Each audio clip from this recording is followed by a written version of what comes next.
Gawe bakwan jagung utawa ote-ote jagung manis. Lah iki mang aku tuku jagung manis rong buntel, tak sisiri. Nah, kok luwehane sene janggel ngene iki ya terus tak keriki mboh manek buak.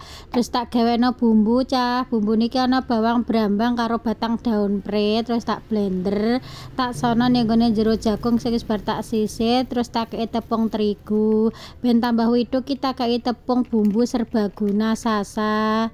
Wes terus tak kei bawang pre karo seledri, terus tak aduk-aduk, tak kei banyune sisane blender ning gone jero blender mang lho menisan nggo ngoreti, terus tak aduk-aduk. Oh iya ki lamang lali uyahe karo magike gak tak kek cemplungno. Lah iki terus tak cemplungno uyah karo penyedape, terus tak aduk-aduk eneh nganti kolet kabeh ben rata uyahe, terus tak goreng ning gone minyak goreng sing wis panas cah. Lah mari ngono ben ora gosong ki nek goreng ya diwolak-walik.